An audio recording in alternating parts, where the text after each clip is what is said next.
May 2026, Southeast Asian leaders convened in Cebu, Philippines, for the 48th Association of Southeast Asian Nations ASEAN Summit and related meetings. Against the backdrop of simmering regional tensions and shifting global dynamics, the summit emerged as a critical moment for dialogue, dispute management, and cooperative planning among the bloc's 11 member states. The Philippines, under the leadership of President Ferdinand R. Marcos Jr., hosted the summit as the 2026 ASEAN chair, underscoring Manila's commitment to strengthening regional unity against increasing global uncertainties, from disruptions to global energy supply chains to long-standing territorial disputes. The summit's agenda held both challenges and opportunities for ASEAN's future. In the lead-up to the summit, President Marcos framed ASEAN's 2026 priorities around three central pillars: energy security, food security, and the welfare of Southeast Asian nationals around the world. As host and chair, he pledged to decide discussions toward practical collaborative responses to both regional and external pressures. Marcos said the summit would focus on ensuring stable supply chains and diversification, especially as global turbulence in the Middle East reverberated across markets. In addressing the group's shared concerns, Marcos emphasized the need for cohesion and cooperation among member states. Around these discussions, the summit also unfolded against a backdrop of unresolved border tensions between Cambodia and Thailand, which had led to deadly confrontations in 2025 and an uneasy ceasefire that left troops deployed along the long disputed land and maritime boundaries between the two countries. Near noteworthy development on the summit's sidelines, President Marcos convened a trilateral meeting with Cambodia's Prime Minister Hun Manet and Thailand's Prime Minister Anutin Chanvirakul. The encounter signaled a renewed push toward reducing tensions and building pathways to peace after months of sporadic conflict and mutual recrimination. Following the meeting, Marcos addressed reporters with a clear message about the regional commitment to dialogue. He said many subjects were covered, some agreements were reached, and ways forward were discussed. This succinct acknowledgement captured an optimism that had eluded the dispute for much of the previous year. The focus of the discussions was clear: to move beyond a cycle of mistrust and episodic violence, and toward mechanisms of communication that could avert future clashes. Marcos conveyed that both leaders showed willingness to manage differences through constructive engagement.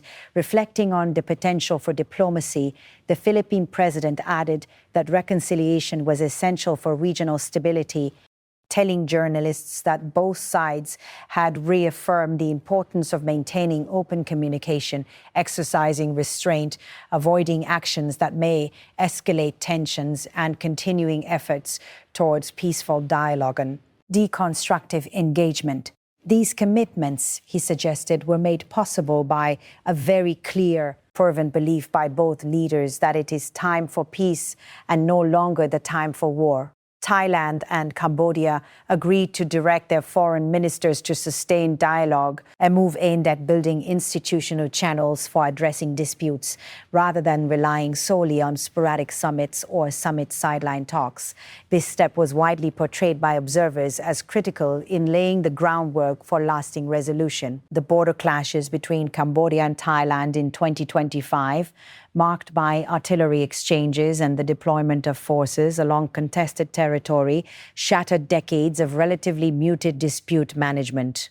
Previous ceasefires had held only tenuously, and both nations bore the scars of violence and displacement. In the wake of these confrontations, both Hun Manet and Anutin affirmed their intent to pursue confidence-building measures and to engage with ASEAN mechanisms for prevent further escalation.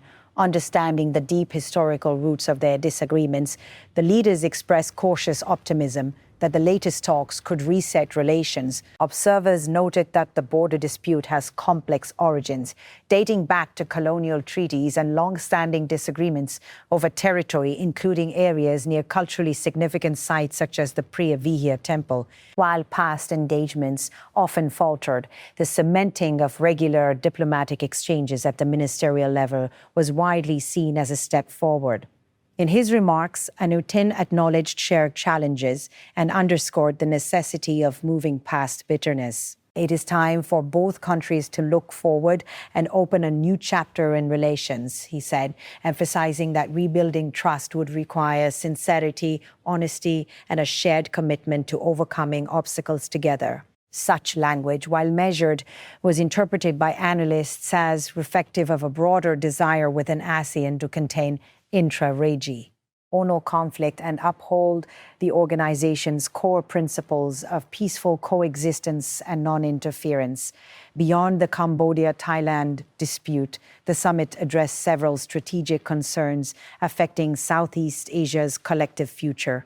One of the most pressing topics was energy security, particularly in light of global disruptions stemming from conflict in the Middle East and the subsequent closure of major shipping routes such as the Strait of Hormuz. Leaders discussed frameworks for cooperative responses, including proposals to fast-track a regional oil-sharing agreement designed to enhance ASEAN's resilience to external shocks. While consensus was fashioned around the need for cooperation, leaders acknowledged that operationalizing such a framework would require careful negotiation and resource coordination. Food security also featured prominently, with member states acknowledging vulnerabilities exposed by fluctuating global markets and climate-related agricultural impacts.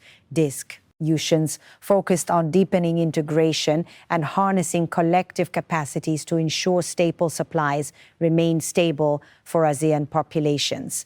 Another topic of continued focus was the development of a code of conduct for the South China Sea. ASEAN and China have engaged in long-standing consultations to produce a binding framework that would reduce the risk of maritime incidents and promote freedom of navigation and overflight. President Marcos reiterated his aspiration to see progress on this framework by the end of 2026, a goal that underscores ASEAN's commitment to regional security and legal order. The summit also confronted the lingering crisis in Myanmar, where political turmoil has strained relations with ASEAN. Although the Philippines, as chair, urged Myanmar to permit the bloc's special envoy greater access, particularly to detained political figures, progress has been limited and trust remains frayed. ASEAN's collective response seeks to balance pressure with engagement.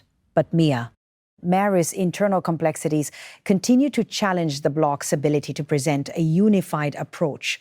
Preparation for the summit itself was an exercise in logistical and security coordination. Local authorities in Cebu mobilized thousands of personnel to ensure a secure environment for delegations, reflecting the high stakes and sensitivity surrounding the ASEAN gathering. Despite these elaborate preparations, the summit's outcomes were marked by a mixture of cautious optimism and sober realism. Leaders reiterated commitments to peace, dialogue, and cooperation, but acknowledged that translating summit communiques into concrete action would require sustained effort and political will across capitals. As the 48th ASEAN Summit drew to a close, the sense among diplomats and observers was that Southeast Asia stood at a critical juncture. The efforts to stabilize the Cambodia-Thailand border issue, while still fragile, reflected a renewed commitment to manage disputes through ASEAN's diplomatic mechanisms